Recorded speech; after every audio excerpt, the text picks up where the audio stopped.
Okay, and welcome to another episode of the podcast. It is a little bit of a dreary Friday, and I'm excited to have a guest with me who was introduced to me by a good friend, Ivona, who I think is in California. I don't remember exactly where she is, but we'll talk about that, Ben. And if you're listening on your favorite directory and you can leave us a review, please leave us a 5-star review. If you're watching us on YouTube, be sure to hit that like button, subscribe to our feed so we can continue to bring valuable conversations like the one we're going to have today. So Ben Albert from Balbert Marketing, I want to welcome you. I want to thank Ivona for connecting us. And we will talk a little bit about your background and, in business and things like that, but also, the kinds of things, the good conversations we can have about marketing for small business owners. Because I think, as much as I continue to have the conversation with you and other people, I don't think people get it. Like they kind of get it a little bit, but then they fall off the wagon. So, but maybe you want to start with your background and your story, and then we'll kind of lead into it. I'll just start asking you questions as we go. Does that sound good? Sounds great, man. And again, thank you to Ivona. Thank you to you for lending me this opportunity. That was great to have you. You could be interviewing anybody, and it just happens to be me. So I really do appreciate you. You're the guy. And I love the podcast. I love the name of the podcast, The Accidental Entrepreneur. Yeah. Well, Entrepreneur Magazine doesn't like it very much, but we agreed to disagree. So you can agree to disagree. Yeah. It's hilarious because I'm not just saying this because I'm on your show. Like I genuinely believe that I'm an accidental entrepreneur. Yeah, a lot of people do. I mean, we kind of fall into things. That's the way life works, right? That's how life works. Yeah, and we can dissect it as much. We can go anywhere you want with the conversation, but the short version is COVID hits. I don't have to tell anybody what COVID is. COVID hits. I'm furloughed from work because I'm a sales executive, and our number one product is video production. Oh, geez. And we're doing videos all across the United States. Right, so you're traveling. You're doing on-location stuff. On-location stuff, and then there's no travel. There's no video. Nothing. There's no fulfillment. And I'm in the sales role, so, I mean, I don't know, man. Like, even if you're good, you're not really getting that many sales. Yeah. So now, at that point, had you always worked, Ben, for companies? Like, you never really went out on your own? So it wasn't like you were like, oh, I think I'm gonna go out on my own. They're like, here, the door's open. They pushed you out of the train, and you landed in the field, and you're like, what do I do now? What do I do now? I didn't even bring a pocket knife. Yeah. I always worked for companies. I went to school. The typical path was always working a job in school, then was working 2 jobs. Then I finally got into a salary position with a company. Finally was only working 1 job. The only thing entrepreneurial I had done, I shouldn't even say this, but I say it because it's legal in New York now. I used to sell pot when I was a teenager. Yeah, that's not legal, but it is entrepreneurial. Not in it. That's why I bring it up. And if it wasn't legal, I probably wouldn't mention it. But so other than that, and like having a music blog and promoting bands on the side, I didn't see myself as a business owner. Right. But you were a sales guy. I mean, that's right. You weren't the video production guy, or you weren't behind the camera. You were a sales guy. I was a sales and marketing consultant kind of guy. Yeah. It's kind of one of the better backgrounds to go into your own business. If you don't know sales, or you're afraid of selling, good luck. Trying to build a business. Not like you couldn't do it, but it's very hard. Listen, everybody's in sales, and the best salesperson's the kid who wants a candy bar at the grocery store. We're all in sales. We're all in influence and persuasion. Exactly. If you're going to be an entrepreneur, you can call it business development. You can call it marketing. You can call it networking. Right. But until you accept that, yes, you have to amplify your influence. Right. So, absolutely. So I did have a good background there, but I didn't have an entrepreneur on my wall when I was younger. I didn't think it would happen. But when I'm furloughed, I mean, we know what happened with COVID. Yeah. You're like, what do I do now? Right. I got lucky. I mean, first off, I started selling as a 1099 employee, selling magazine ads, magazine advertising, and slowly was like, let's start this marketing firm. Started Balbert Marketing. You also LLC. had a severance for a short period of time, so you had a little bit of money coming in the door, or no? No, they just let you go. Yes. Oh, geez. Okay. Fire. And if we want to get really technical, part of COVID, and this is a non-political statement, it's an absolute fact, the government was writing me fat checks to be unemployed. It was the most anyone has ever gotten paid to be unemployed. So I did have some of the money. unemployment money's coming in. And what I did is I lived like a freaking poor person and reinvested that into getting an LLC, into upgrading my equipment, into spending some money on ads. Like I literally was taking the government's money and Yeah. reinvesting it That's a into a good use of the business. government's money. Exactly. And I'm Yeah. proud that I used it that way. A lot of Right. people didn't use it that way, and No, they're they still just kind of down lived in the off it dumps. as long as they possibly could and didn't want to go back to work. That's a fact. That's Yeah. a fact. And we knew that wasn't going to last forever. It wasn't sustainable. Even from an economic standpoint, it's not good for the economy to liquidate your economy and keep giving money out to people. You know, it may be socially acceptable, but it's not good. Look what's going on now. Now we have terrible inflation and rates are going up, and it's all because we were just giving money away. Yeah. Look, everyone needed it, right? The companies needed it. You needed it. I needed it. We all needed to survive. But now, time to pay the price, and that's the way it's going to be for a while. So yeah, but you were smart. You were smart about it. It's complicated stuff because we'll use minimum wage as an example. I think everyone agrees that people need to have the ability to make ends meet. Yeah. But if you raise minimum wage, but everything else inflates at the same time, you actually didn't. Right. You didn't really actually make any anything. change. Yeah, it might have gotten worse. It might have gotten worse, but people psychologically think it's getting better, and I don't like that kind of manipulative tactics. At the end of the day, give people a higher level of fulfillment. The government was all over the place, but I took it as a great freaking opportunity where I was getting paid to start a business. And I'll be totally transparent with you. If I wasn't receiving that, stimulus, extra unemployment money, I probably would have got the first job I could get out the door because it'd been too hard. You needed money. And that's how my life's always been. So I saw it as nothing about COVID was a good thing on a large scale, but for me, silver linings. Yeah, it was such a silver lining because now I'm on Accidental Entrepreneur and I don't have to pretend like I'm hit the big time. Yes, sir. Yes, sir. Okay. I'll do that as we're talking because I'm gonna have this cough. I think it's gonna linger for months. So yeah, we're talking about COVID as if it's in the past. It still exists, man. It's only in the past for me a week ago. Until I get it again. But I guess How you feeling? How you feeling? Yeah, I'm feeling fine. It's just that I have this cough that's like down in my lungs that if I talk too much or whatever, I just cough. But yeah, I'm all healed. I'm all recovered. If that's well recovered, but. It is what it is, but all right. So let's go back to your story. So you're now. So what's the? I always ask this question.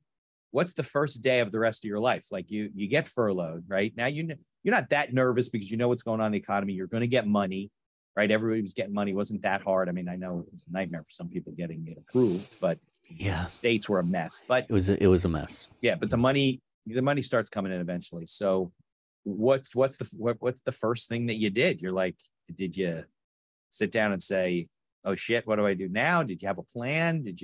What did you do from the entrepreneur standpoint? From that takes me a different direction because I was gonna say the first thing that I did was sit around and watch Netflix for weeks, depressed and wondering what was going to happen. And I think I did the same thing. I wasn't really getting dressed, right? I was like, 2-3 weeks we'll be on our couch, we'll be all back to work. This is going to be over. This is not a big deal. And then I realized, oh my God, I'm going to waste away my couch. I better start putting clothes on, going onto these Zoom meetings, pretending like I'm actually a person. And, and then it was months, obviously. So. Yeah. So I had mentioned before I started selling magazine advertising. How did you find that opportunity? Just online, 1099 sales job. Okay. Part-time 1099 sales job. I knew, again, this is, call me a mooch. I knew what I was doing. If I went and I got a low quality full-time job, I wouldn't get the unemployment. Right. So I got a part-time 1099 job so I could start to build. Because something like selling magazine advertising or building a paper doesn't happen overnight. Right. It takes a little bit of time to get to a point where you're actually self-sustaining, especially if it's a 1099, it's a commission-only job. But long story, slightly longer, the actual important part is I was like, let's try this marketing thing. I called it Balbert Marketing because I'm Ben Albert. I just took the B in the Albert. There you go. I didn't overthink branding. I didn't overthink anything. I just thought, you know what? I understand online marketing. Literally the laptop that's right in front of me that I'm talking to you on right now is all I need to start a marketing firm. Right. I understand the sales. I understand the marketing. Let's give it a shot. So I Now, registered. Had you done marketing before, or you just had the background in it? Because you were doing video sales before, but maybe before that you were doing marketing.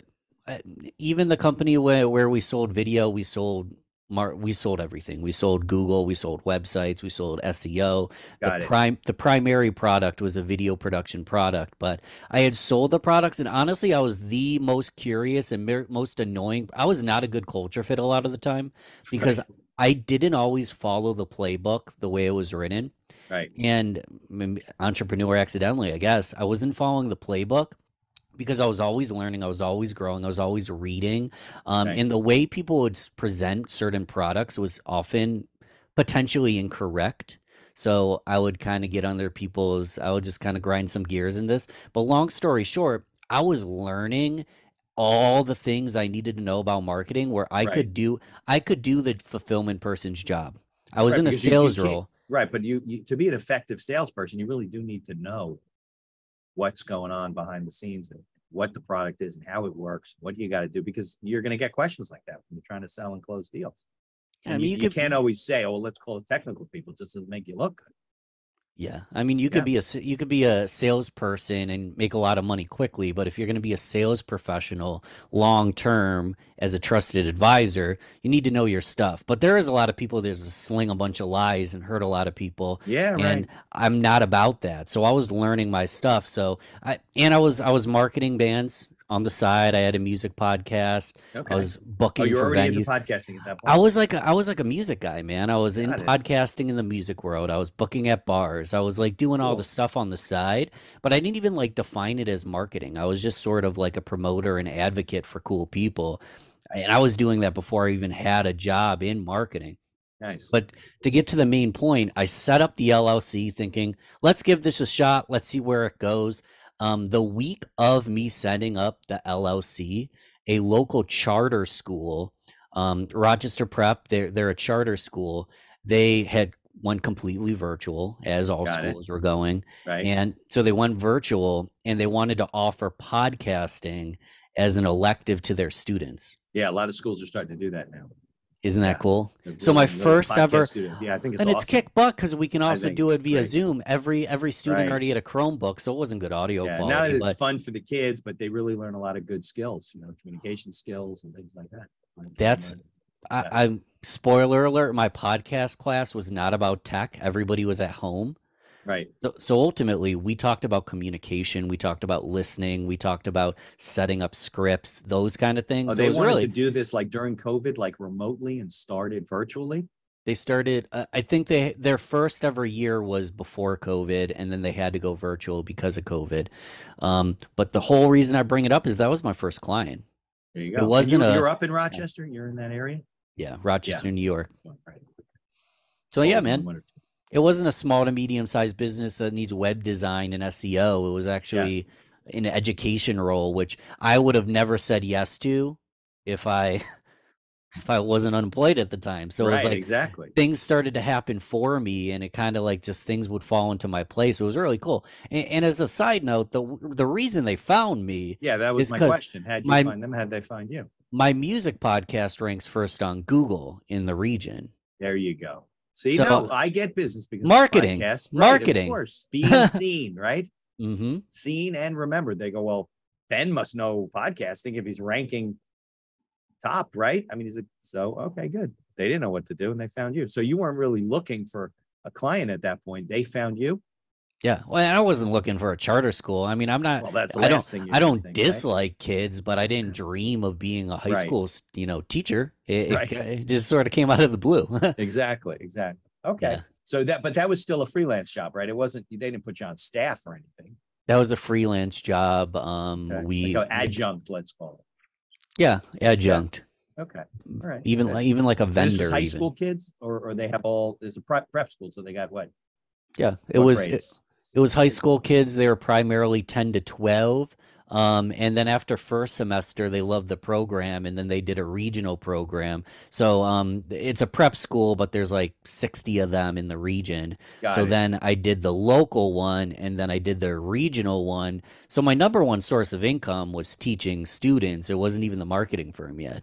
That's funny. So, and then what did you do? You weren't obviously doing all the classes. If they got 60 locations, you're building Oh out no, curriculum for them and stuff. we just had the local, so we had the local class, and then we had a regional class, and the regional class allows anybody in the region to attend this. It was like an Got extra it. credit kind of thing. So It was let's say there's 20 kids in after the class. hours. These kids were from different places as opposed to the first class, which was just the local school. Beauty of Zoom. I mean, they could bring in, the class wasn't that big, and if it wasn't regional, well, it would probably be 0 people. So it was the go-getters. Yeah, you couldn't do it this way. that's true. Could you imagine? I was saying that to somebody. Could you imagine if when the pandemic hit, we weren't at the stage that we are now from a technology standpoint, that Zoom was still in its infancy, but all these services grew up real fast. And we have the infrastructure and the internet to handle this stuff. Could you imagine if we were locked in our houses with no way to communicate except the telephone?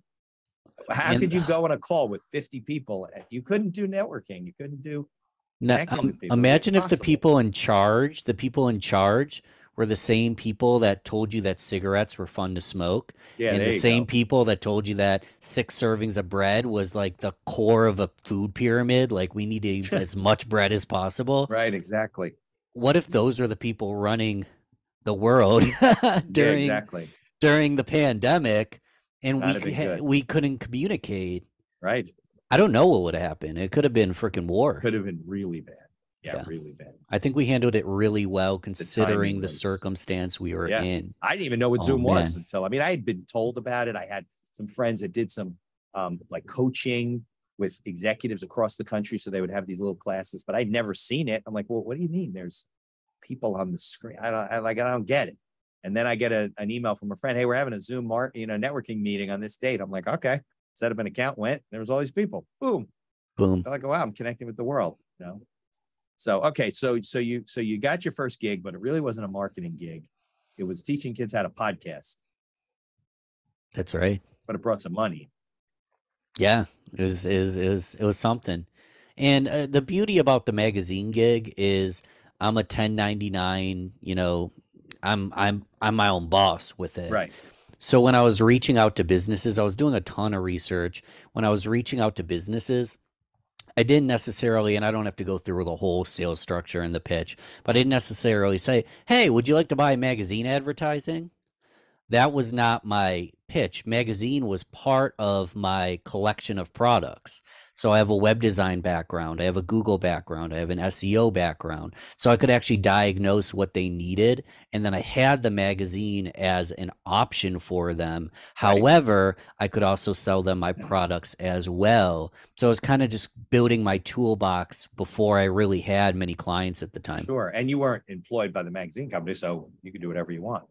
Yeah, I couldn't say that this company told me to call you and sell you this, but I could call as an independent representative, and it was a local company, and I'm a local guy, so that helps. Yeah. That you're local. It's not like you're calling across the world as just a cold caller. Right. Like I live down the street. You want to grab coffee? Most people didn't because of COVID, but coffee here or then, jump on a phone call. I'm just down the road. Coffee now on Zoom.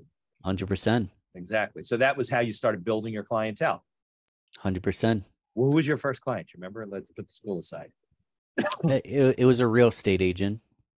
Real estate agent. Yeah, those are good, right? Because they're small. They generally have to do their own marketing and awareness just because they're part of Keller Williams or Coldwell Banker. They kind of operate as little units or independently. And you started building? It was all e-commerce at that point? Are you building stuff online, or what were you doing from a marketing standpoint?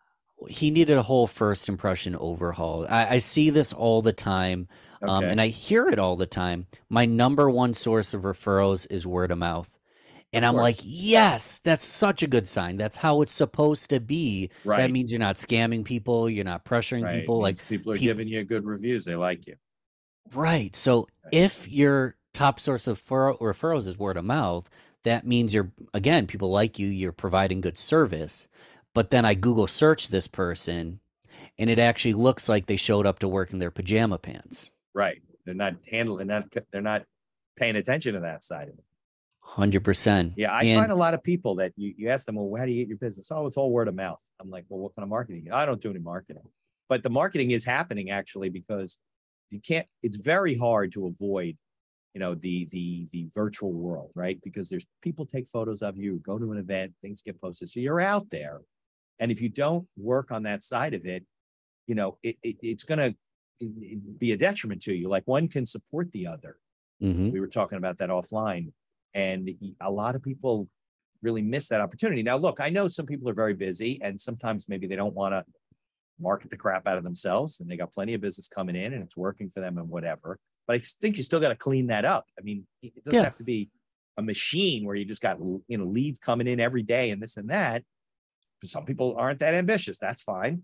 But you still got to clean it up. It's like you said, you don't pay attention to it, they're going to think you're sitting around in your pajamas. Yeah, think about it. Even like a business card. Mitch, would you hand someone a business card that looks like you just made a paper airplane with it? No, of course not.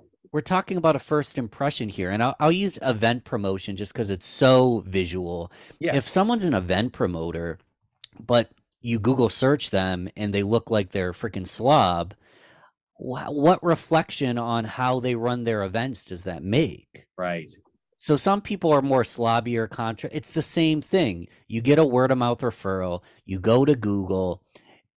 Most of the time, like people are losing on their word of mouth referrals because someone's going to Google, not finding them, look sloppy, going to the competitor. So this is like beyond even like, let's do lead generation. This is like, let's not lose leads. Let's not lose our referrals. Yeah. Like let's forget about lead generation yet. Let's not blow it up front to begin with. Exactly. Let's have our image online represent our image in person, because whether we like it or not, that's just the way of the world. Yeah. No, as a lawyer, a lot of lawyers I know, I mean, forget about the fact that we have no business skills, but they don't really pay attention to like, online reviews and things like that, because they're like, well, I get business from referrals. Yeah. But you know what happens? Because I have an online referral system where if I finish a matter for you, I put you in a queue, you get an email that says, hey, thanks for your business, this, that. I'd love if you can review us, whatever. I get all these reviews. So what happens is you refer somebody, you tell John Jones, hey, Mitch is in New Jersey, he'd be perfect for you. You're in New Jersey, he's a business attorney. And let me introduce you to him. Well, like you said, we connect. And then the second thing you do is you go and you do a search for me and you see that I got all these reviews, clients that are satisfied with what I did, how I do it, good website, things like that. Then I asked them, well, how'd you find me? Well, Ben had connected us. Oh, yeah, that's right. Oh, and I also looked you online. You had a lot of really good Google reviews. They all feed off each other. And I think it's a huge, huge gap that people just it's not even that they don't get it. They don't think that it's valuable. And you and I both know it's very valuable and can be detrimental, like you said. It's so valuable and it's easy. And most people, if you ask them, well, first off, there's so much psychological going on in this, but if you ask someone to leave a review, especially on the spot, when you just gave them an incredible amount of value, they will. And then psychologically, they feel obligated. They appreciate what you did. They feel obligated. They appreciate it. And then psychologically, they think, wow, this person, Mitch, really over-delivered. I left a review. Asking for a small favor is always great because I'm the person who gives favors. I'm the person who gives reviews. Mitch is a stand-up guy. So when you come back around later on and ask for maybe a referral, they think, well, I already left him a 5-star review. It's instead of being like, hey, thanks for doing business with me. Can I give you 10 referrals? It's like, no, can you leave a review?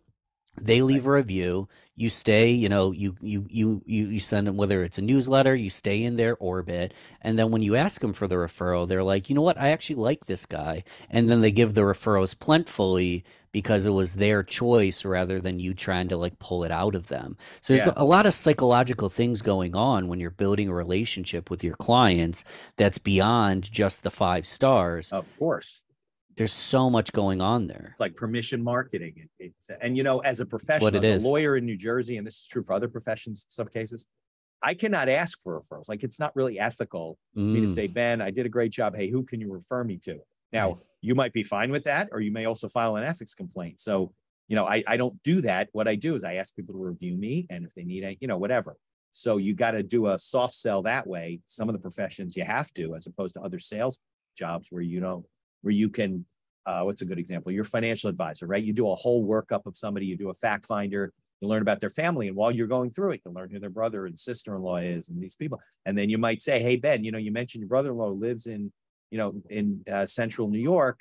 would I'm not going to take that. That was my doctor. Would you, refer? Would you be comfortable referring them to? I can't even ask for that. So, right. So you do have to do it from the soft marketing standpoint. But yeah, some people, they look at it, they get all nervous and they're like, they don't like to sell, so to speak. Well, that's a good way to get around it. Get information out there that supports what you're doing and makes you look good and says the good things about what you're doing. But you got to have a system in place, right? I mean, you have to, or else you're just going to drop what you're doing. You're not going to you have to have a keep in touch program and the whole thing. And if you're not doing that, you're going to eventually stop doing it. That's what the problem is. Yeah, it's a system in place, and my system is always to be connecting. Right.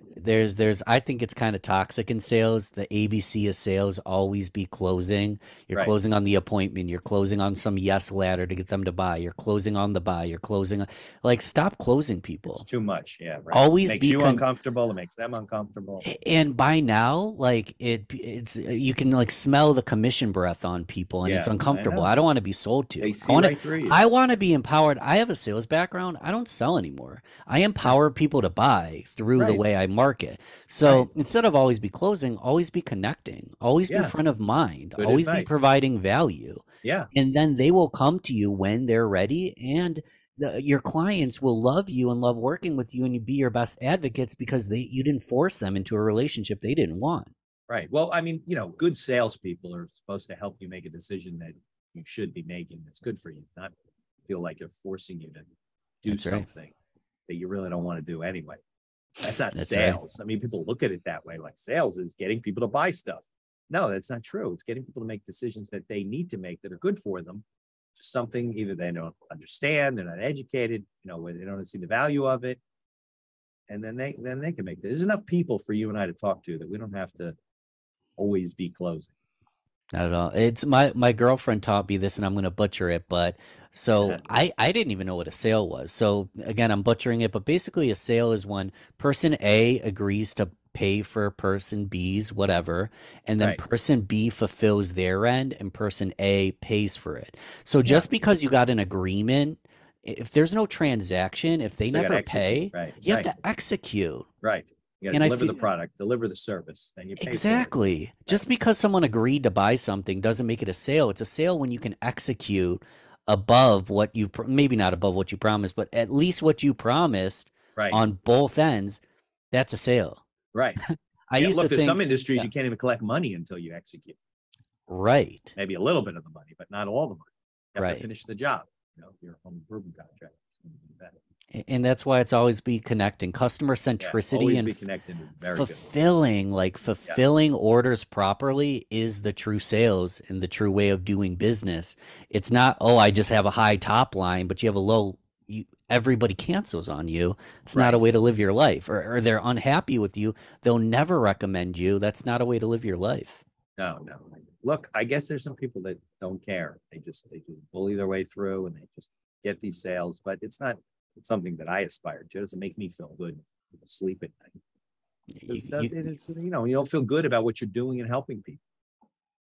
You can tell I'm a little callous because I've been in toxic environments and I've been in non-toxic The environments. non-toxic is much better. But when you're in the toxic environment, you don't actually know any different. No, you're right. That's the problem. Like if you're so caught up with being toxic and living that life, you get used to it. And then you get out in the real world and you're like, wow, this is different. I can do that. I always tell people you can sell or, help people do business and whatever it is in a comfortable way. Like if it's uncomfortable for you, then find a way to do it comfortably. Maybe that is to get a review, from people. Maybe it is to do whatever it happens to be. It doesn't have to be, sales doesn't have to be uncomfortable.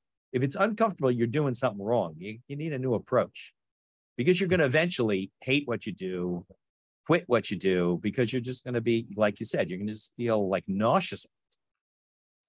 Yeah.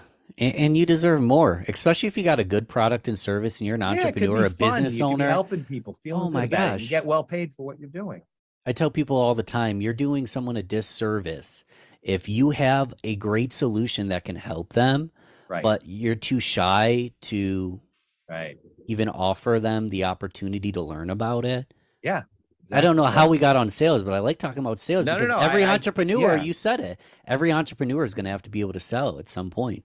Yeah, and I think that that's one of the problems. Like people have this impression of sales that it's this slimy thing because of the pushy people that you mentioned before in Yeah. sales. That's the always the the sales guy was the guy pulled in with the wagon in the 1800s and was selling this stuff in a bottle like magic, and it turned out to be cocaine or whatever. Years later, and bad things, and there was no caring about what your or Tin Men. Remember that movie where they would come and sell the I haven't seen siding. that I one. think it was Danny DeVito, whatever. And it was like a bait and switch type of thing. I mean, they would do anything to sell to these people. You see it on Wall Street too. And they don't really understand what real salespeople people do. But let's go back to marketing because you were talking Cool. before, like you made a comment. So I want to make sure we back it up and we teach some people some things that getting started marketing, doing it properly is easy. So let's talk about what's easy about it. If I start a company, how do I start marketing? What are my first few steps to start making myself look good? Little food for thought for people. Yeah, I mean, here's the thing. Most things in a lot of categories are easy. However, it's going to take a time investment. Yeah. And you can hire someone to do it for you, but you need You to have no be able to, money, right? you need to have the grit to invest in yourself and your business to do it. Right. Really simple example. Used to be called Google My Business. They changed the name to Google Business Profile. But Google My Business, Google Business Profile, it doesn't matter. Type that into Google. It's a free tool that if someone were to go and type in, Balbert Marketing into Google, I'm doing it so I have the visual. Yeah. I've got my service area. I've got 52 reviews. I've got my hours. I got my phone number. I've got products. I've got services, all for free on Google without paying a single penny for Google or a website. So you want to basically capture your business listing on Google. 100%. Okay. Capture that business listing and treat it like it's a social media platform. Got it. Spend as much time on it as possible. Because another thing that's pretty darn cheap, you can go to vistaprint.com. You can hire someone on a Fiverr or Upwork to do it. Get business cards. Yeah. Have a business card. Have Yep. a Google profile. And you can go to the old traditional way and start networking. And part of marketing is how you present yourself, how you show up for people, how you listen, how you give value. Yeah. So you can start marketing yourself well before you spend a dime on anything that has a bell or whistle. Right. Right. Exactly. But like you said, one supports the other, right? You want to make sure that you got some of the basics in place. And then when you go out, meet people and you hand them their card, what are they going to do? They're going to add your email list to your email to their list. They're going to look up your website. They're going to check and see what's out there. So yeah, if you're willing to put the time in, I mean, look, you and I both know it won't be great, but you could start and build a one-page website too, I guess through Squarespace or Wix or something like that, just to Any have of a them. place marker until you have the money or the time to hire somebody to find somebody like you to help them to, build something a little bit more comprehensive, a little bit bigger, a little, I'm always redoing stuff through clients of mine who are in the marketing business, and we've built parts over time. It took a long time. I have some automated sections of my website where you can go and buy it. This is in New Jersey, but you can buy a will, and it doesn't exactly automate it, but I had to build all those parts. It took a long time to get them all in place and built. While we're on easy and cheap, two simple examples that I think are super brilliant. You can buy a domain name. It's going to be $10 to $20 a year. You buy the domain name. You can have it redirect to your Google reviews. So when someone goes to your domain name, it goes to that Google profile that you set up for free. Another thing that I've seen people do that I love is you can have it redirect to your LinkedIn profile. So even if you don't have a website, but you've like your website. built your LinkedIn, that can be your website. And what better business card than LinkedIn that has your skill set? It has your resume, it has posts, you can get people to give you recommendations. Like I'm talking about stuff that literally someone could start yesterday and not spend a penny on, other than the domain name, I guess. Yeah, it's not cost you a couple drinks. And on LinkedIn, if I remember right, I have a personal page. As a business guy, as an attorney, I have a page for the practice, and I have a page for the podcast, so I could direct them to any of those. That's right. Different pages. Yeah, no, that's all great advice. I think but it's like you said, like people. They want to do it, and they have to put the time aside. And that's the one commitment you have to make to yourself. I got to schedule from 2 to 4 every Monday to work on my market. I block off generally Mondays. There's always something I need to, but I try to block off Mondays to do my marketing, bookkeeping, things like that. So I keep the system just in check. And obviously the better you get and the more you build, it takes me less time. Everything's working, double check everything. I'm just switching over to the new marketing system. So I got a couple of kinks I'm trying to work out. But for the most part, you want to make sure that it's still working. 100%. And Mitch, you just said 2 hours. And 2 hours is a decent amount of time in your day. Cumulatively, it adds up to a ton. But Right. I want to make a really bold statement. You can disagree with me if you want. Sales, marketing, and leadership. If you have any one of those 3 skills, especially if you have all 3, you will be able to find a job for the rest of your life. Of course. If you're good at sales, if you're good at marketing and or good at leadership, charisma, persuasion, anything like that, you are massively employable. And as an entrepreneur, it's not going to be easy in the front. If you have the right product, you're going to be successful. Yeah. Everybody wants someone that can sell, anyone that can market a product for them. Right. Or even if you stink at those two and you're a good leader, and you can, that's another thing that I think is really intangible, just leadership skills. But when you're investing 2 hours, maybe 2 hours a day, maybe 30 minutes a day in one of those 3 categories for the rest of your life, 30 minutes a day, one of those 3 categories, the rest of your life, what kind of life are you going to live? Oh my God, you'll be happy, successful, fruitful, have all the options. I was looking at it that way. Somebody says, well, you think like maybe building a website, let's say, or building a keep in touch program or setting up marketing things, does that really work? I said, well, think about it. If you did all these things right? You're getting reviews, you're meeting people, you're connecting with people, you're keeping in touch with them, you're providing with valuable information. Those people are giving you referrals. If all those things are working at the same time on a constant basis, is it possible to fail? I don't think so. I mean, if you're still failing, then you're totally missing something. But the only thing I want to say, it is possible to fail if your product or solution isn't good or doesn't work. Right. Obviously, I put that aside. Right. And then you humble yourself and you go do something else. Like you can fail for 6 months to a year, find out that you're not in the proper position and go be successful elsewhere. Right. You learned. Right. So, but you as a person, you're not going to fail long term. No. A time in your life might fail, but you won't. Exactly. Look, even if you failed at whatever you're doing, if you're doing it right, you're still building connections. You're still meeting people for other, resources. I was talking to a guy earlier for another episode, and one of the things he did when he was young, he's still young, I think he's in his 30s, but when he was young, is that he would go out and he would try and meet somebody, get introduced to somebody who's successful, and ask them why they were successful, what did they fail at, what did they learn, and then, Ben, can you introduce me to somebody else that you learned from, and he would move up. And not only did he learn a lot, and now he's in real estate, and he owns a couple of companies, and they have some technology companies and all kinds of stuff. But when they went to raise money for one of the companies, I think it's a technology company, he had a network of people to go to. Now, maybe you, Ben, weren't the guy who invested in the company, but he said, Ben, remember you told me you did this and this. Do you know anybody I can talk to about raising capital for the company? Sure. And then, you know what I mean? He already had that in place. And if you do all those things, regardless of what you're doing now, if you end up in a different profession or a different place, or you go out on your own and it's, you're working for a marketing company and now you got your own marketing company, you're going to be successful if you just do those things on a regular basis, because you'll always have a fallback. You'll always have a network. You'll always have people that know you and trust you and like you and want to help you. Because people generally want to help, I think, right? I mean, they enjoy that. When you go to somebody and say, hey, will you buy this? They're like, no. And instead you go to them and say, hey, would you help me out with this? I want your advice. Sure. Everybody wants to do that. Everybody wants to help you, give you advice, Ben. I don't know if you and I can do business together directly. Maybe I need you, maybe I don't, but I can definitely give you advice. And then you know who you meet. Sky's the limit. So I think it's all great stuff. How many clients you guys have now? Because you've been doing this for several years now.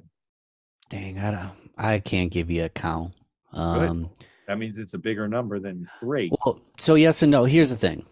There's two major categories. There's the pure DM, like freelance, one-time jobs. Right. For example, building a website, creating a Right. video, logo design. Yeah, I do And a then will there's for my somebody and then they're done. exactly. And then Right. there's my ongoing clients that most of which I've been with for over a year now. I've only been in business for just over 2 years. Wow. But I've only been kicking butt for about a year. And most of my clients have been with me over a year. So those reoccurring clients that I work with on a month to month basis, I think there's 8 of them. Yeah. There's 7 to 9. I'm kind of counting them in my head. That doesn't matter. And then I do a lot of odd jobs on the side, which bring quick income, one time deal, as you just mentioned, sometimes needed. Right, of course. And you have, I assume the company's all virtual at this point, right? So you have some freelancers that do work for you, or a lot of it at this point you're still doing? Yeah, I'm 100% virtual, and you hear 8 or 9 clients. That's not that big. But what I do is Well, I that's a have lot of bandwidth for one person. yeah, I have partnerships. I'm still partnered with the magazine newspaper. I'm partnered with freelancers. I have a graphic designer that I pay full time. And then just transparently, we don't take on clients that have $100 a month budget. We Right. want to provide premium services to businesses that are looking to scale and really grow. So I don't need 50 clients, you know, 10 to 15 would be my sweet spot. And I honestly could probably outsource some stuff and just live the life of my dreams. I'm thinking way as an entrepreneur, I'm thinking 5 years down the road. But Yeah. You have to yeah, think man, that way, right? I'm Why are trying you to doing build it? I'm trying What's to the build a goal? lifestyle. Yeah. Of course, absolutely. Yeah, I think that's true. I think some people, they don't realize what they can automate and outsource and continue to grow and improve the quality of their life. I think that's one of the advantages of being a solopreneur, I guess. I mean, even as a lawyer, I mean, I grow but I have a lot of per diem people. I have a lot of colleagues that I send things to and vice versa. I do not want employees anymore. I don't want payroll. I don't want all the BS that goes with it. And I don't know where that leaves me in 10 or 15 years because I can only bring on so many clients. But like you said, I don't need 200 clients. I have hundreds of clients that need different things at different times. But in terms of regular monthly paying retainer clients, I'm getting up there. And if I get to the point where I'm at 10 or 15, I'm going to have to hire somebody to help me with it. So I don't know if I want to. It's life's a choice, right? That's why when you're in business, you get to choose who you do business with, how many people you do business with, and how you grow the business. And you don't have to listen to what anybody told you should do. Like, that's the beauty of, even if you're not an entrepreneur yet and you're looking to start a side gig, Yeah. you don't have to listen to anybody. I mean, you have to listen to the law, Right. obviously. Right. However, if you want to take a day off, you can take that day off. If you want to scale, you can scale. If you're happy, let's just use blanket numbers. Okay. If you're happy making 100K a year, working 20 hours a week, maybe that's better than making 150 working 40. Like, Yeah. that's up to you. That's Yeah. completely up to you. That's the Right. beauty. Well, I think a lot of people are realizing that during the pandemic, right? With the big, Yeah. right, the big resignation, they're calling it, right? Because people are realizing that my life's too short. And, I think one of the problems in this country is that we live to work. We don't work to live like in other parts of the world where they're more focused on living and family and things like that. And the working is just something that supports all that. We Sure. do it the other way in this country in a lot of cases where people are working 60, 80 hours a week. And, they kiss their kids at night when the kids are sleeping already. And they leave in the morning before everyone's up. And, maybe on the weekends they see them and then life passes by and there's nothing. What's the point, right? They're all the ashes at the end of the day anyways. Dust. Yeah. Yeah, exactly.